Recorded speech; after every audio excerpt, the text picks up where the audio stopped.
जैसे कि मैं आपको बोल रहा हूँ कि ये पालघर ज़िले में नागझरी गांव से 5 किलोमीटर अंदर हक्के गांव पाटिलपाड़ा नदी सूर्या नदी के किनारे जो मंदिर है वो मंदिर पांडव काल से चलता आ रहा है।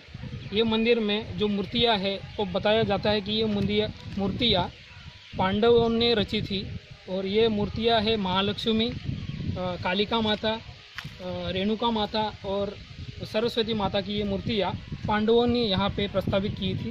जैसे कि हमको ये यहाँ के बुज़ुर्ग आदमी जो है वो बताएंगे कि ये मूर्तियाँ इनके बाप दादा ने यहाँ पे प्रस्तावित की थी। तब वहाँ पे एक लकड़ी का मंदिर था और ये लकड़ी का मंदिर अभी ये जो नया आया तभी इन लोगों ने ये मंदिर अच्छे मूर्तियों में प्रस्तावित किया है।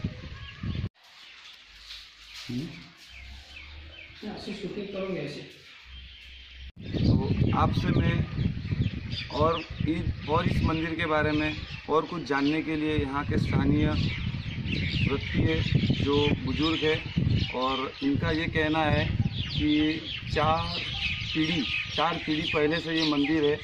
तो आइए इनसे कुछ जानते हैं इस मंदिर के बारे में। तो काका, माझं नाव सुमित जैन आहे, मी पालघरवरून आहे।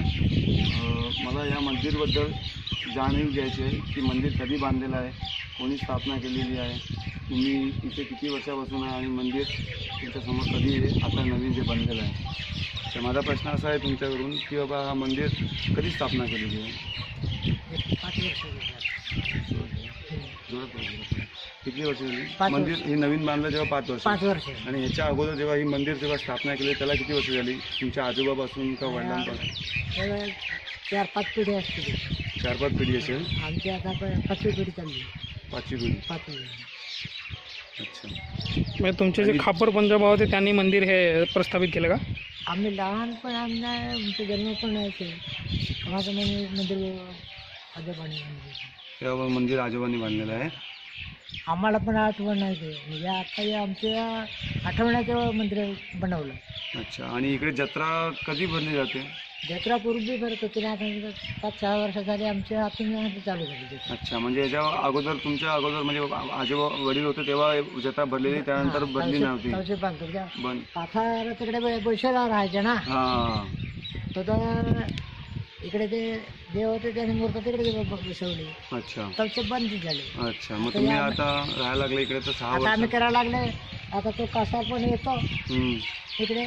अच्छा, ती चालू झाली 5-6 वर्ष। आता ही लास्ट टाइम जत्रा कधी भरली होती इकडे? आता भरली ते म्हणजे औंधा या वर्षामध्ये भरलेली जत्रा भरलेली आता म्हणजे माळी शिकलेलो नाही। पण महिना-2 महिना होता नाही, आता जरा 10 दिवस झाले। किती दिवसाची जत्रा भरते? किती दिवसाची जत्रा भरते ती? 15 दिवस। 15 दिवस। 15 दिवसामध्ये तुमच्या गावातील जेवढी लोक ते सगळी आसपासची येतात की बाहेरची पण लोक? बाहेरची पण येतात। खूप गर्दी आहे।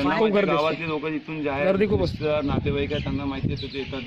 सगळ्या गाड्या घेऊन येतात इकडे। पूर्ण जत्रा भरलेली हे खालपर्यंत पूर्ण खालपर्यंत तिकडे पालणे ते पूर्ण भरलेलं होतं हे। ते मोठं झाड आहे ना। अच्छा, ते मोठं झाड आहे ना तिकडे पालणे पूर्ण खाली पालणे वगैरे तिकडे पालणे वगैरे ते मोठं झाड आहे तिकडे। पण मी काय बोलतो ते आपल्याला हे सापडल्या तर मग हे कधी माहिती पडलं की हे पांडवकालीन मूर्ती आहे? कधी माहिती पडलं? 5 वर्ष आधी? गेल्या वर्षी बनली नाही, त्या मूर्त्या ज्या आहेत त्या आपल्याला ज्या त्या मूर्त्या सापडल्या त्या पांडवकालीन मूर्त्या होत्या त्या म्हणजे कधी माहिती पडलं का त्या पांडवकालीन मूर्ती ते बघितलं? हां, ते आमच्या वडिलाचे त्याच्या आधीपासून स्टार्ट करा। आता ह्या मूर्त्या ज्या आहेत ह्या कुठल्या ते पण तेच देव आहे?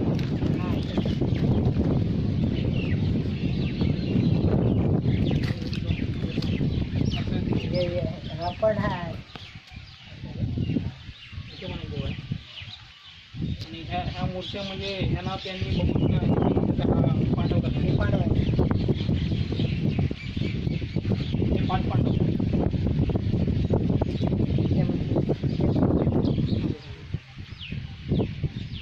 किंवा बेल बांधलेली असते मोठे मोठे फळं. गेल्या वर्षी म्हणजे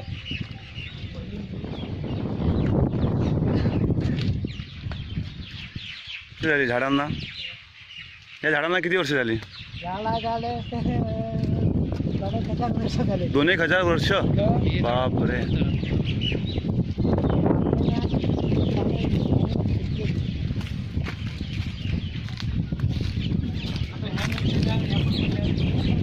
देवीच आहेत का?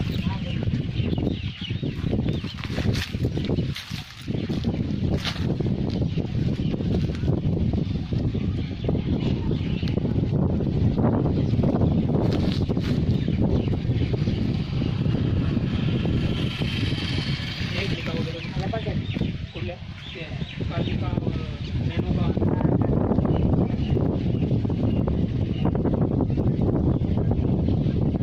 महालक्ष्मी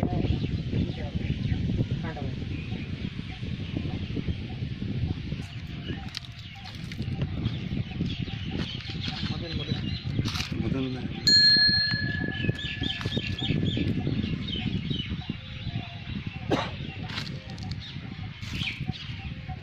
जैसे आपको बताया कि मूर्तियाँ भी पांडवकालीन है, वैसे यहाँ के पेड़ भी ये पांडवकालीन पेड़ है, जो कि ये हमको यहाँ के लोग बताते हैं कि पेड़ों को काफ़ी साल हो गए, मतलब 10,000 साल या हज़ारों सालों से ये पेड़ ये चले आ रहे हैं. ये पेड़ अब तक वही पेड़ यहाँ पे है. पेड़ भी यहाँ पे हज़ारों सालों से पेड़ यहाँ पे चले आ रहे हैं.